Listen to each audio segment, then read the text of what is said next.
Welcome back to another episode of Big Movie Mouth Off, the podcast where three Salt Lake City-based critics fight about film. I'm Jeff Counts. I'm Brooks Bird. And I'm Adam McDonald. Hey guys, episode 18. How are you doing? Doing good, thanks. And this podcast is now officially old enough to be drafted, which might have something to do with our episode this week. Definitely don't want to be drafted into the third film we're talking about. Just like last episode, we are going to hit 3 films on this show. Like I said before, there's just so much happening right now. There's a lot of content being dropped on us. So this episode is going to include a review of Boy Kills World, then a review of Abigail, another horror movie for you, Brooks. Then we're going to finish up by reviewing Alex Garland's latest Civil War. After that, we're going to do our Guilty Pleasures, Scary Kids edition, obviously in honor of Abigail, and then we'll close it out. Before Adam talks us through what Boy Kills World is about, here's a little bit of the trailer. This was never a great city, but it was ours. Are you with me? Always. Until Hilda Vanderkoy took it from us. This is how she keeps control. They call it the calling. They're all gonna watch and cheer as you die. That's me, facing televised execution by breakfast cereal mascots. Not my happiest day. But let me take you back to an even worse one. The day the Vanderkoys killed my family and left me deaf and mute. Okay, Adam, a very familiar voice in that trailer. What's this movie about? Okay, so Boy Kills World is an American coming-of-age sick. Oh, wait, no, hold on. That's Boy Meets World. Boy Kills World stars Bill Skarsgård as Boy.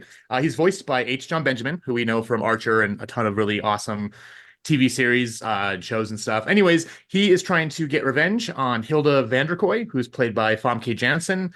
Basically, when he was a kid, she has this thing called the culling, because she like rules the world and stuff. And so she will have people who are political enemies assassinated in front of everyone or on TV. She kills his mom and his sister. He escapes, but not before being branded, so he loses his hearing and has his tongue cut out, which is disgusting. He meets up with a shaman and trains him to be this ultimate killing machine. And then the rest of the movie is he's trying to get to Hilda and get his revenge.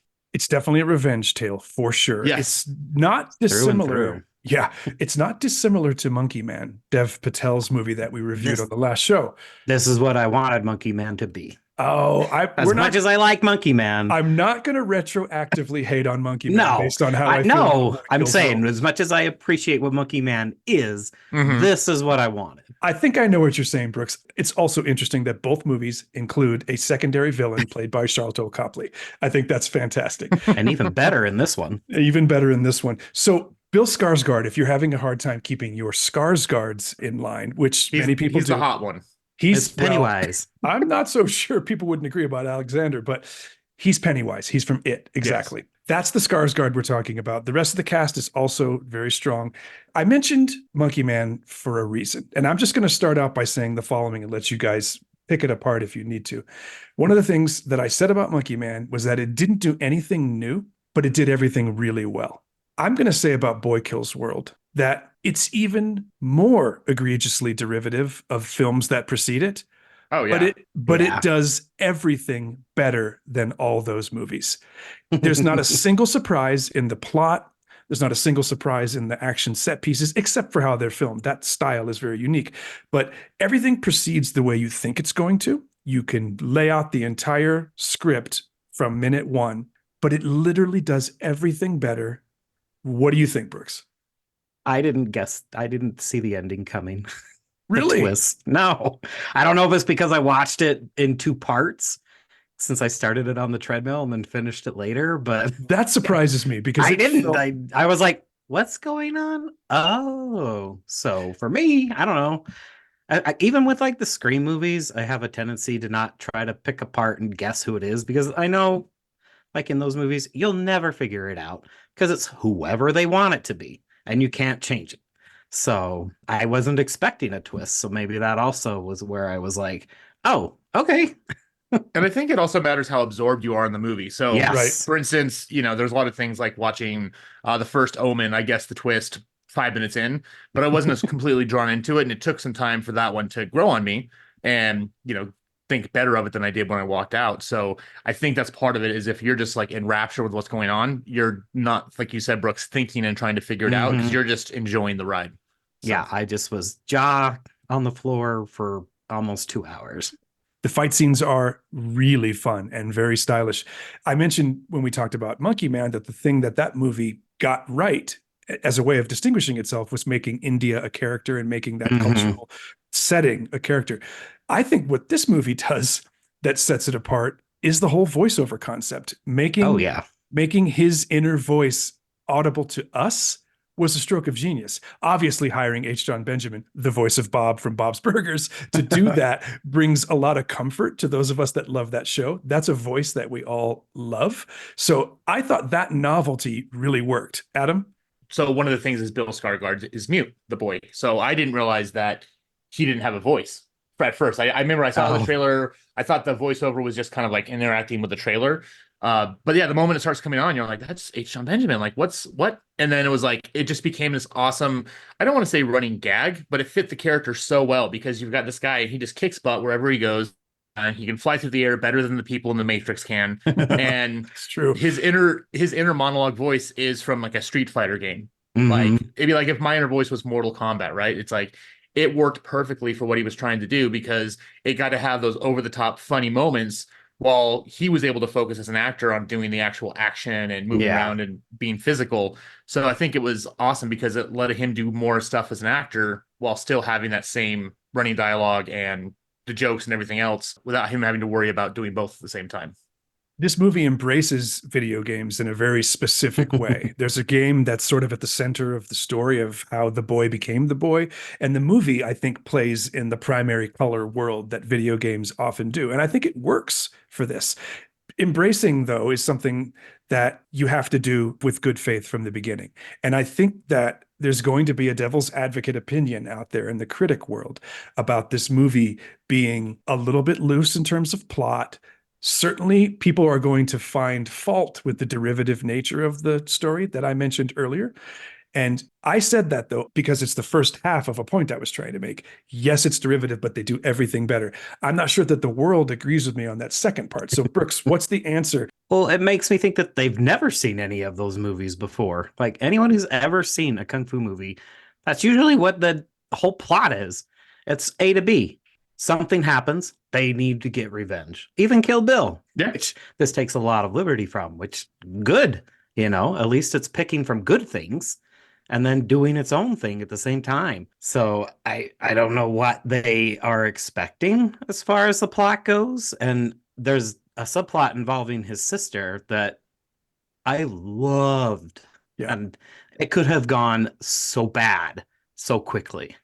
But it just added so much to the movie. And it just a lot of people claim these movies don't have any heart. And this thing just has it from start to finish. It has so much heart. And there's some moments in the last act where that heart really goes out of the chest and onto the sleeve of this movie. And I loved that. Quite literally. Yeah. In some people's cases. Yeah. We should talk about that. If you're going to watch this movie, you better have a strong stomach. It is one of the goriest, most graphic, bloodiest fighting movies I've ever seen. This is really quite something, how much blood is in this film. Yeah, there was a couple scenes that had me going, ugh. I've been calling it Kill Bill Meets the Raid, written by the Archer crew, which is almost exactly what it is. I think it's important that you mentioned Archer just now. Yes, you mentioned the Kill Bill references. They're all there. The Raid is a perfect parallel to this film. But mentioning Archer is important, and not just because H. John Benjamin's in it, but I found this movie to be pretty darn funny. Oh, yeah. Oh, yeah, no, it was great. And it was kind of, I would say it goes down to the fact that he was the voice of the boy. Because we all know that voice. We've seen Bob's Burgers, Archer. I mean, hopefully we've all seen those because they're awesome. It's laugh out loud funny. Like you said, Brooks, it's got a lot of heart. And this is the movie I feel Matthew Vaughn needs to go see, because there's a lot of moments that felt like more old school Matthew Vaughn when he's not being controlled by the studio like he was with the last movie he did. But yeah, and this is, Sam Raimi produced it. So you've got, his little influences in there. You can feel those things. You get a Wilhelm scream, which is lovely. I love Wilhelm screams. It was a perfectly placed Wilhelm scream, because the characters even look over at the person who did it. They're acknowledging that it's a Wilhelm scream too. It's brilliant. So it knows what kind of movie it is. It's allowing itself to have fun. And considering this is the first thing that the director has ever done, Yeah. I'm really excited to see what happens next because he pulled it off. More it's more if you're listening to us, because I know you are. Please make more movies because I want to see them. And if you're going to make movies like Matthew Vaughn, which I fully support, make them more like the first Kingsman and less like Argyle, because that's where your sweet spot is. I go into every movie wanting to like it, even the movies that I don't think I will. I always want to. And this movie shocked me. And I came out of it smiling from ear to ear. I do think this movie is better than a movie I liked very much, Monkey Man. I think it's a half a star better. So I'm at 3.5 for Boy Kills World. Brooks, where are you? I mean, this is where we come into the territory where it's like, I love these movies to death. It was so over the top, so gory, so hilarious. I was shocked by how funny it was. Yep. Like, I knew Benjamin was going to be the voice, but I didn't know it was going to stick to the comedy through the whole thing. And then you've got all of the heart with the subplot with the sister. And it just, like I said, my jaw was on the floor for 2 hours. So I'm going full 4. Full 4. Adam. 3.75. No, I'm just kidding. No, we can't do those ones. You because try I gotta- every show. I know, and I gotta split the difference with you two because I know how much it annoys you. I'm gonna have to go 4.2. As far as I was concerned, I went in with really, really high expectations, and a lot of times that's dangerous because it doesn't live up to that. But it did, and it did better than that. So I kind of felt the twist coming. I didn't see it quite as easily as I normally do because I was so absorbed and it pulled me in. And here's the thing is, we've seen a lot of movies recently that are an hour and 50 minutes. This one feels like it's like 60. It goes so fast. So fast. It's true. It moves so quickly. And you get to use someone in a pineapple as a human shield. Like, I'm down with that. Either which way you go. All right. So where are you, Adam? 4 stars? 4 stars, yeah. Brooks? 4. And I'm at 3.5. Clearly we loved it. People may not agree, but the three of us do. Let's see if we agree about Abigail. How about we listen to the trailer and then we'll come back and get right into it with Brooks doing the synopsis. Here it is. You all came highly recommended. You know the rules. No real names, no backstories, no cell phones. So whose kid is she? A very wealthy man who's about to be $50 million poorer. I'm here to make sure you're safe. What's your name? Mine's Abigail. You can call me Joey. Do you have any kids? I have a little boy. See you in 24 hours. Okay, Brooks, tell us about Abigail. All right. Well, in what should have been a very simple story, for those who haven't seen any ounce of marketing for this movie or know what it is, people kidnap a child and get stuck in a house holding her for ransom. What they find out not as fast as they should have, that she is a vampire, and goriness ensues. So this is a horror film. We're on quite a streak of doing horror films, which is Brooks's domain. And I'm going to get him to appreciate them by the end of the year. I did At say least appreciate. Of course. I did say in the last segment that I go into every movie wanting to like it, even if I expect not to. And I certainly went into Abigail expecting not to like it. Turns out I was right. I didn't like it.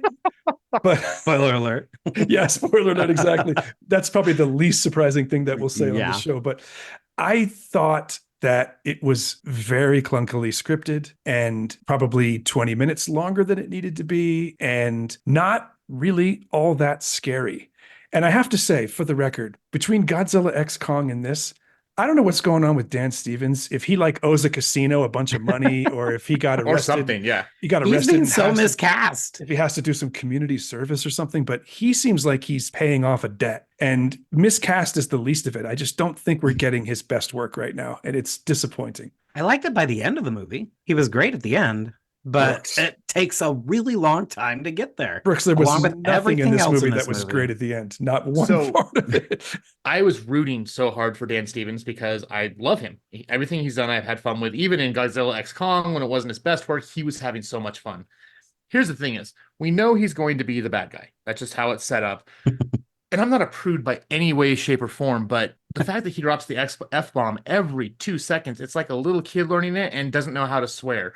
It is annoying. It's very And- gratuitous. Yeah. Oh, It's yeah. very gratuitous.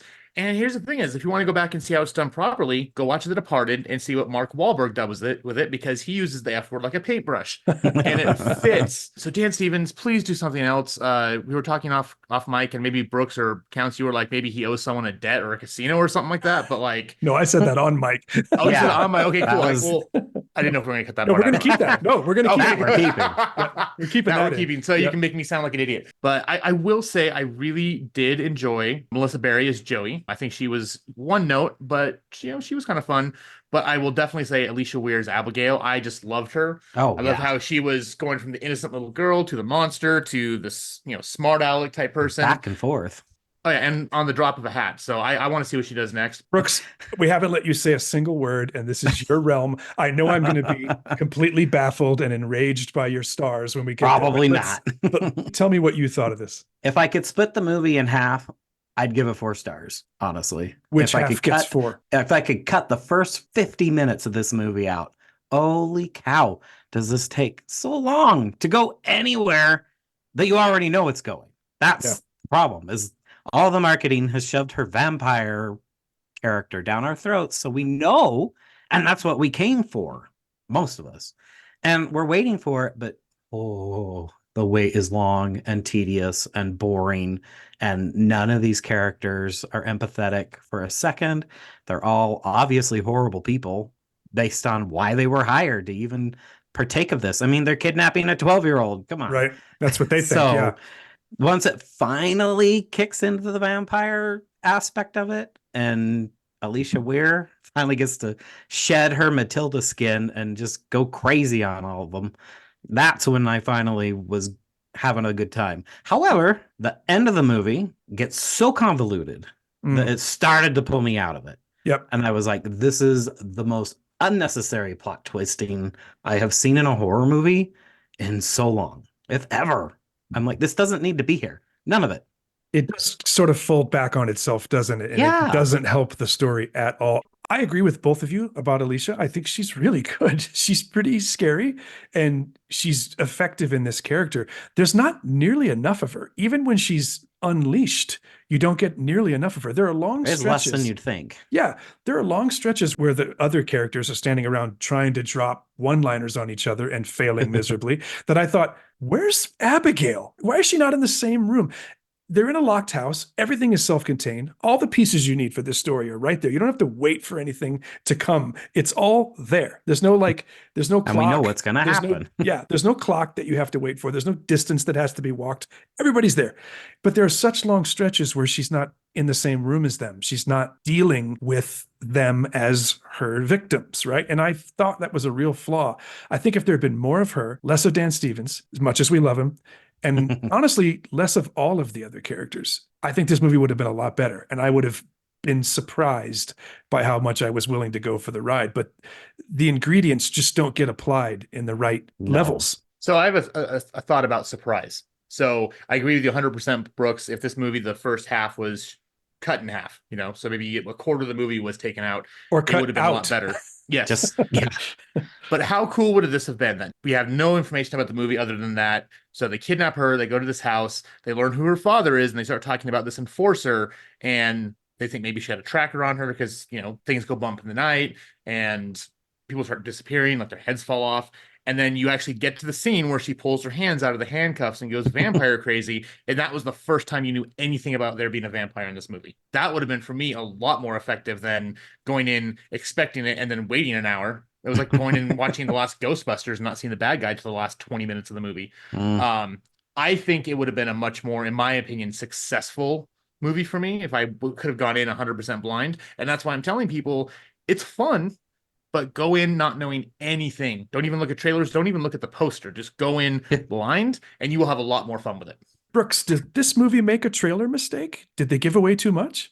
I don't think so, because they've always said it was originally greenlit as an untitled Universal monster movie. It was And going to be then, Dracula's daughter, yeah. then they changed it to Dracula's daughter once they started filming, which it does very loosely, obviously, have something to do with. And then they finally, with the first trailer, I think they only released one trailer. I mean, that's all you need considering what's in it. And so for me, that's why I wanted to go. That's why I wanted to see it, because I knew she's a vampire. That's what I wanted. And that's what they marketed to me. However, they completely botched the delivery because I love Radio Silence. Ready or Not is one of my all-time favorite horror movies. It's so good. And it made me so excited when they did the 2 Scream movies, because it felt, Ready or Not kind of felt like a Scream movie in a way, because it was funny, it was scary, it had a great mix. And then I think maybe they just got cocky, perhaps, with this one. I think they tried to write an ensemble script, and I think they hoped that the humor, that the lighthearted banter, the victims would carry this film to a place that films like it don't normally go. I think that's what they were hoping for. I think they missed badly on that. The script is not funny. You talk about Dan Stevens being grating, Adam, and I think every character except Melissa Barrera is grating. And oddly, one of the most interesting people in the whole thing is the one who's not a person at all, and it's Abigail. She's the character with the most depth and the most story to tell. And they just didn't let it be her movie. They tried to make it Melissa Barrera's movie, and they didn't keep it from being Dan Stevens' movie. And I think that hurt it. You know what this reminds me of? Is when they make a Godzilla or a Kong movie and make it about the people instead of the monsters. Yes. We're saying a lot of the same things. It's exactly that. You know, you keep on what you said, Brooks, is stuck in my mind as far as what was really bothering me was that you said the first half before we get to see Abigail as, in all her glory, or unholy glory, I guess. Cut out all that crap with all the extra people we don't care about. Bring her in as this badass vampire like she is, but then make better use of her. Turn it into a haunted house movie. That's totally cool, because they kind of tried to do that. And I think if they would have done that and then marketed it as, hey, this is the vampire movie the way they did now, I probably would have had no problem with the marketing. But because it takes so long to get there and that's what you're expecting, maybe that's why it really bugged me, because, okay, this is the whole premise of the movie. So buy the premise, buy the bit. Like, but you don't give us the premise until an hour in. Yeah, it's like, when is this going to happen? Yeah. So I think that actually that you made me think really hard as far as why I felt that way. Yeah, it's a lot of anticipation for what you already know is coming. Yes. That's a good way to put it. Brooks, let's talk about the movie from a technical standpoint. What do you think of the gore? What do you think of the special effects? What do you think of Abigail's performance physically? See, that's, like I said, what sold the movie for me, at least what I got of it. I love that they used actual blood cannons on set. It's all over the internet. So, I mean, there's so much practical in this movie that I love it. And the directors promised us that there would be more blood in this than both of the last Scream movies combined. And there was. So I guess they delivered on that part. I mean, maybe by a factor of ounces, there's more blood in this than Boy Kills World, but not much more. No, it's only because things blow up. Yeah, when people blow up, generally they're blood fountains. But that's just ripped off from Ready or Not, right? Which kind of annoyed me. I think another problem too with the trailer was all the funny bits are in the trailer. Like when he's like, "Oh my gosh, she's an effing vampire," and she's like flying and holding him up. She's flying. Yeah, I thought it was awesome. And then the funny bits that actually land are sprinkled so sparsely throughout the movie that I don't know. Like Megan was over the top, stupid, and dumb, and I loved it. She's actually a gay icon now, but she is from her little dance scene. Oh, I know. But that one, it gave us what it promised. It promised us this silly, crazy movie, and Abigail just didn't follow through on it. Well, you got to stop saying funny bits, Adam, because there's nothing funny in this movie. They wanted it to be funny, but they aren't actually funny. They tried, yeah. I'm glad you mentioned Megan, Adam, because I think there's a direct parallel because of that dance scene that you just referenced. And it's very clear from the trailers that Abigail is a ballerina. She's dressed as a ballerina. So it provides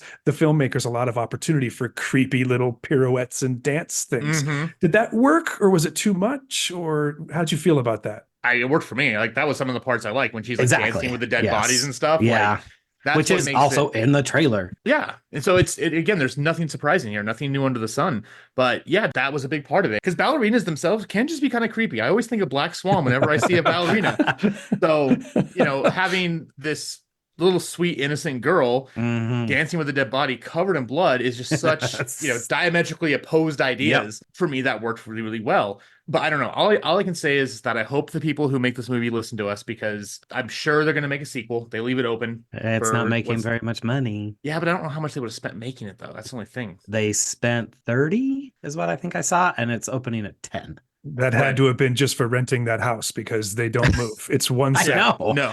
Yeah. It's basically a bubble movie. Exactly. But I'm hoping they listen to this podcast, because if they take some of our ideas and use them in a sequel, Or that's what I prequel. want to see. Or prequel. Yeah. Show me how we got there. Show me what happens next. I 'cause mean, it she's leaves a it open. vampire. She's been around for centuries. She says it That a million was times. She One of does my say that. funny lines is when Dan Yes. Stevens tries to do something and it doesn't work, and she's like, "I'm hundreds of years old. You got to be that old to do all the cool It stuff." takes Like, centuries to learn. That was the funniest joke in the movie. Okay. Yes. I'll give you that one. That one was funny. Literally nothing else was. I stand by it. Brooks, I didn't hear from you about what you felt about the whole ballerina angle. Was that creepy? Did that work? It did for me. Yeah, that's what I wanted. Again, the whole selling point was a vampire ballerina, and I wanted to see what they did with it. And just her like tiptoeing her way across a banister just to get to her victim, and then pirouetting down the stairs. It's hilarious. Because she was having fun, and that was the whole Yeah. point. Because she wants to play with her food. Mhm. I wish I was, but Brooks, let's get to scores because we're running a little long. Brooks, I'm gonna let you go first. This is your thing. I mean, it won't be a surprise that I love a lot of the movie, but man, it's like filler until it finally gets to the main plot, and it takes way too long to get there. So there's half of a good movie that I love in this. So I'm gonna give it 2.5. 2.5. Okay. I thought you were gonna land on 2 there for a second. but Well, I thought about it, but yeah. there's a part of Brooks that cannot punish a horror movie. He's just not willing to do it. All right, 2.5 for you, Brooks. Where are you, Adam? 2.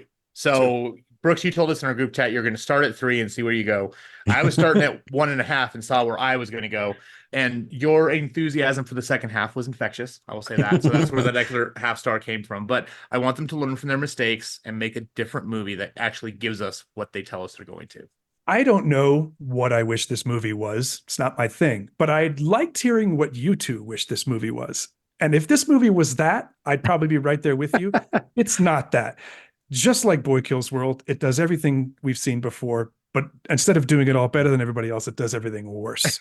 And this to me is a 1-star movie. It never got off the ground, and I just didn't buy it.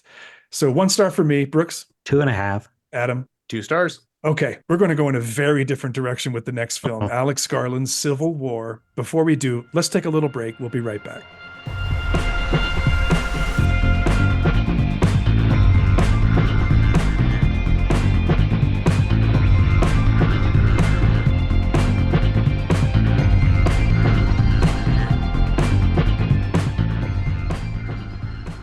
Welcome back to Big Movie Mouth Off. We're going to talk about Alex Garland's Civil War.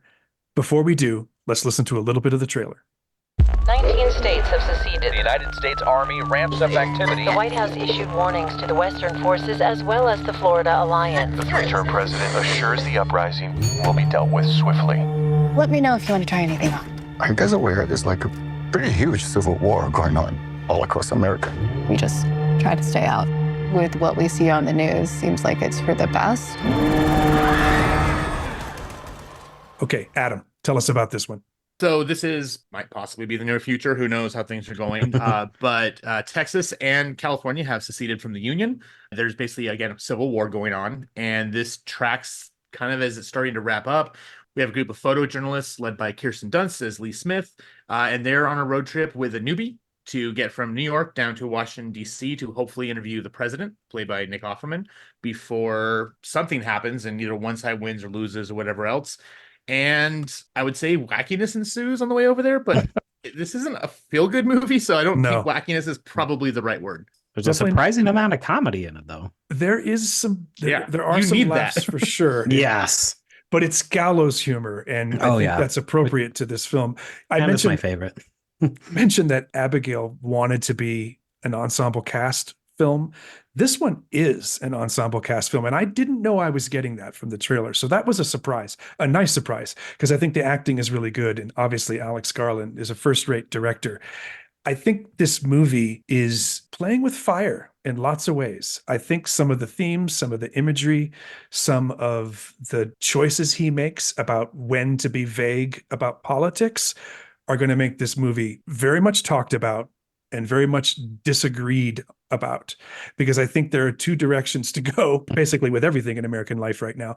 And this movie tries to walk that line between those two directions. The very notion, he's talked about it in interviews, the very notion that he paired Texas and California as the secessionist states was meant to throw us off, was meant to tell us in this world, in this universe, that this is not you I'm talking about right now. I just don't know how effective that is, because I do feel like some of the imagery in this film is going to excite certain kinds of people who will see in it a blueprint for the kind of world they'd like to have right now. And that scares me. And I think that's what I mean when I talk about him playing with fire. But what do you guys think about the supposedly vague politics of this movie? For me, the vagueness worked in spurts. Like, there were some things that he left vague that were great and should have been. But then there are also some things that are very vague that just don't really make any sense, that should be in the movie. Like, he's gone online to try to tell people, like you said, why California and Texas have paired together. But that seems like a pretty important key role in a film that needs to be there. I like that he just drops us into the action. Mm-hmm. Literally like watching a finale. Basically, the movie feels like a finale movie. So I liked that. But yeah, it was kind of hit and miss with when he was vague and when he was on point.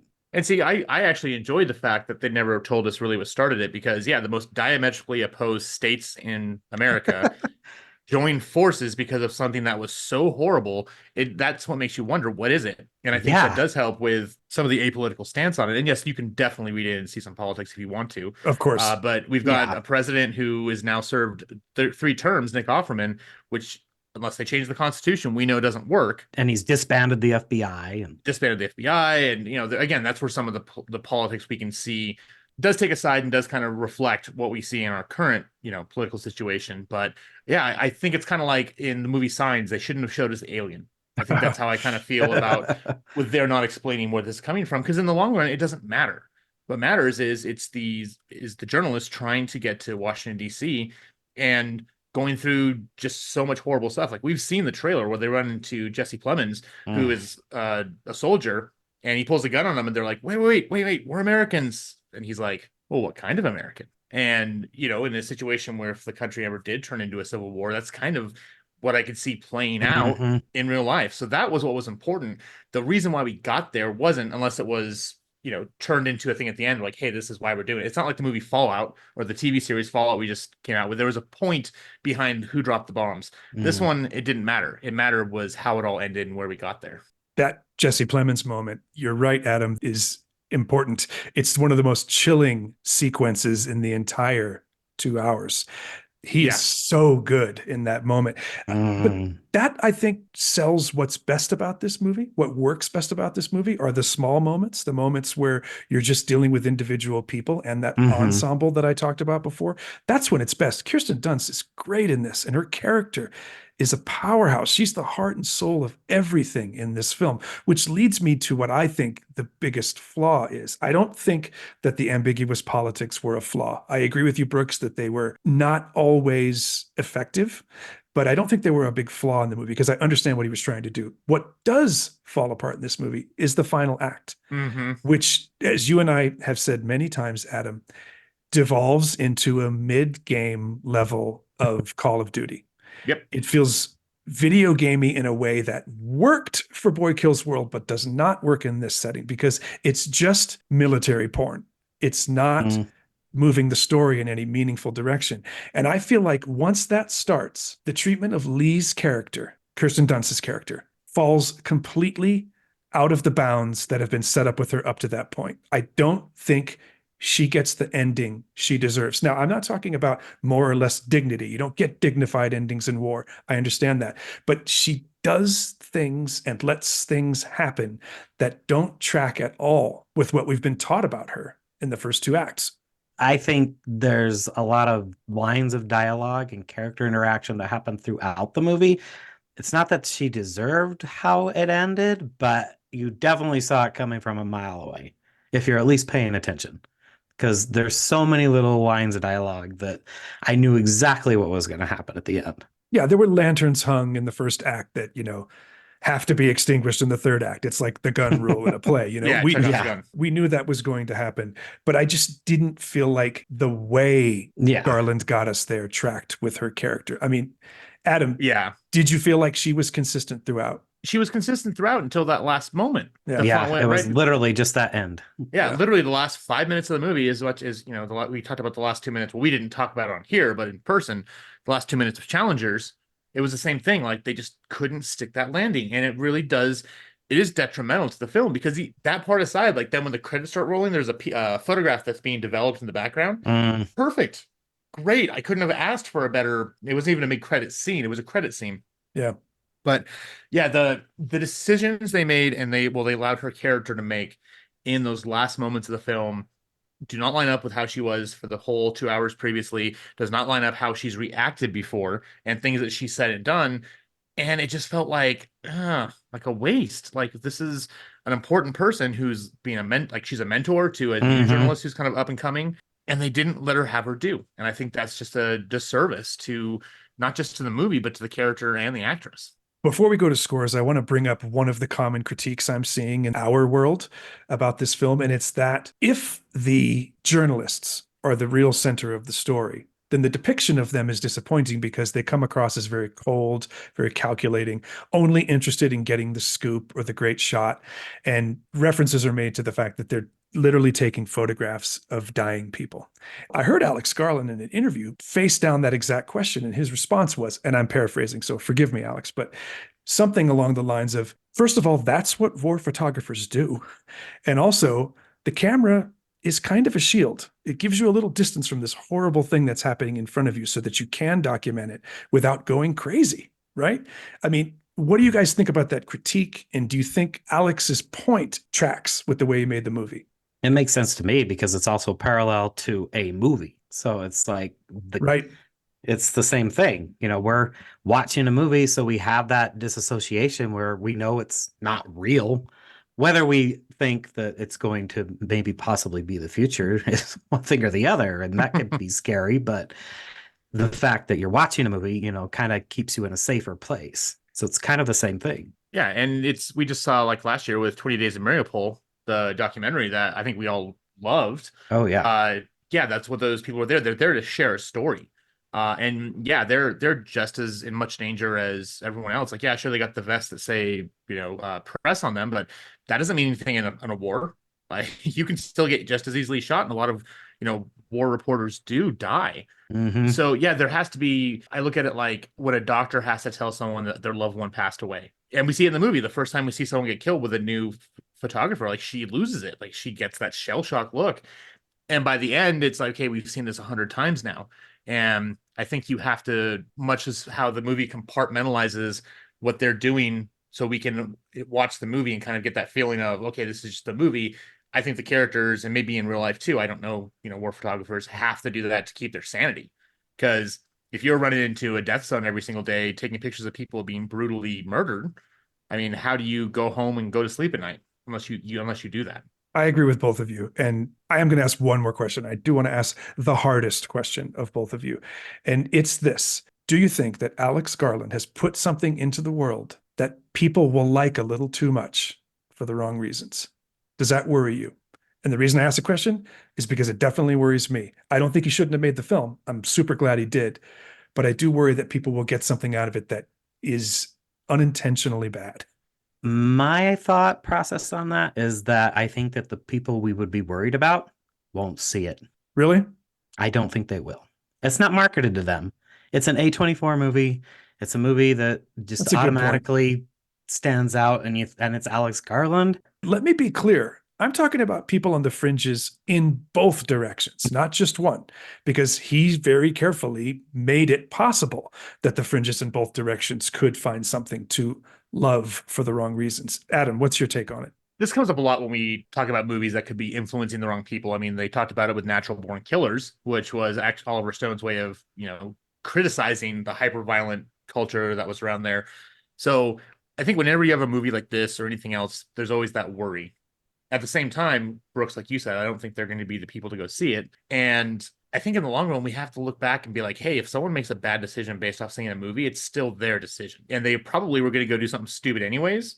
And I mean, this may have like, intrigued them a bit further, but if you went out and saw Natural Born Killers and then decided, hey, I'm going to go rob banks and shoot up a bunch of people and do all that kind of stuff, it was probably there to begin with. Maybe that was the straw that broke the camel's back. But if it wasn't that, it would have been something a year later, 2 months later, whatever else it is. So I don't worry too much about that because I don't think it'll be that influential on those types of people, because if they're going to do something horrible, they're already going to do it. So. I mean, we know movies don't create psychos. They make psychos more creative. Yeah. To quote my favorite movie. Thank you, Brooks, for bringing me down from the very serious place I was. I appreciate that very much. And I also thank you both for indulging me on that pretty thorny question. Let's go to scores.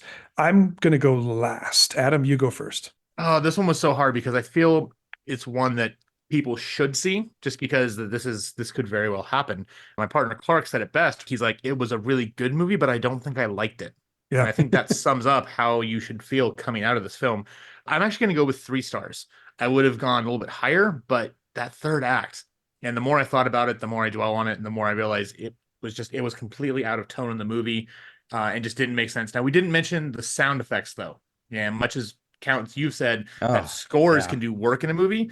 The sound effects and the bullets and everything else turn this into a horror movie because there's jump scares just by sound effects. The sound effects, the sound work, the sound design is first class. Incredible. Yeah, you'll see this at the Oscars. This will come up for that. Yeah, so. I haven't jumped so hard since Godzilla -1. Totally agree. When he gives that atomic blast for the first time. Yep. It just blows you out of your chair. So 3 stars, Adam. Thank you. What about you, Brooks? I'm going with 3 as well. This is a movie that probably should have been a 4-star movie, but there's enough stumbles along the way that it doesn't really carry it through. And I think the wrong character got the character arc. They gave it to the rookie, the Kaylee Spaney character. However, that being said, I was kind of glad they did because she's never really been given a lot to show what she can do. And I really liked her in this more than anything else she's been in. And it made me really excited for Aliens. She's having a moment. She got to be Priscilla. And now this. So I totally agree. I felt like it was Lee's story and it should have been allowed to be Lee's story, but Kaylee Spaney was excellent in her role as Jessie. I'm right with you guys at 3 stars for different reasons, but also a lot of the same reasons. And I'm not even going to repeat them. It's a 4-star experience. Yes. But a 3-star movie. Yes. I want people to see it and I want people to take away a lot of thought-provoking questions and answer them honestly and deeply. Civil War, very good film. This has not changed how I feel about Alex Garland, one of my favorite directors. I can't wait to see what he does next. So, Adam. 3 stars. Brooks. 3. 3 for me as well. We're going to take one last break and come back and do our Guilty Pleasures Scary Kid Edition. We'll be right back.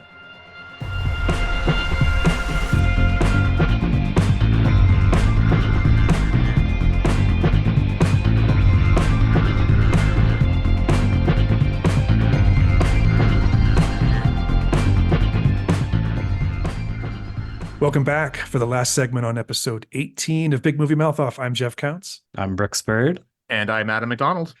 Guilty Pleasures, Scary Kid Edition. I'm going first. This one was easy for me. It was the first movie that jumped into my head, and I stand by it as a guilty pleasure because I do not think it holds up. I'm talking about 1984's Children of the Corn. And I'm sorry if someone... I thought about it. If someone writes in to say that that is a good movie that holds up, you are incorrect. It looks like it was filmed by the kids.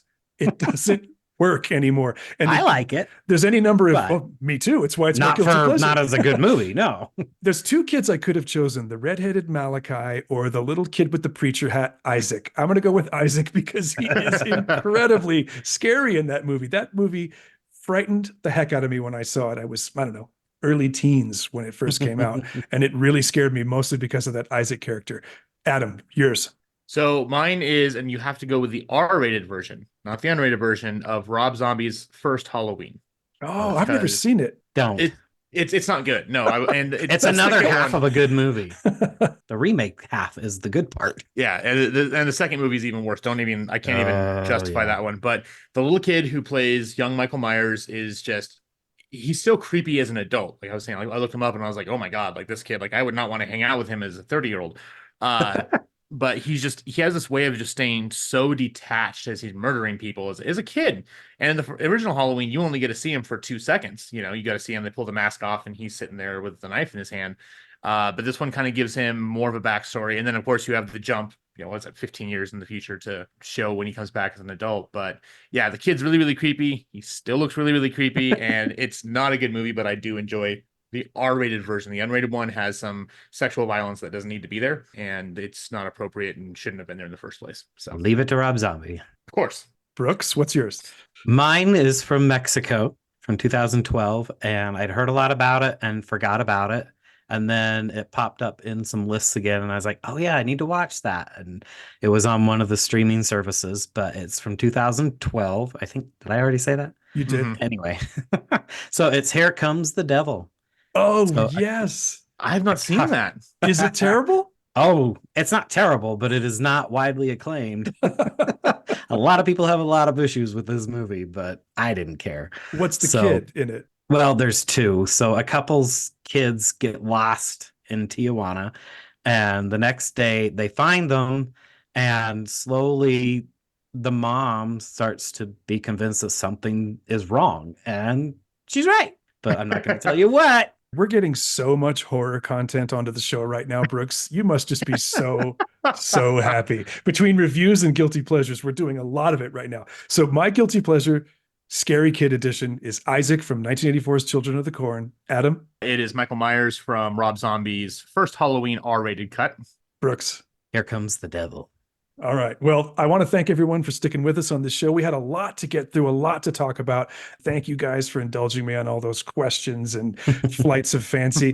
We're going to be back in a couple of weeks with another show. Will it be 2 movies? Will it be 3? I don't know. Let's see how the editing process goes. Until then, I'm Jeff Counts. I'm Brooks Bird. And I'm Adam McDonald. Thank you for being with us on Big Movie Mouth Off.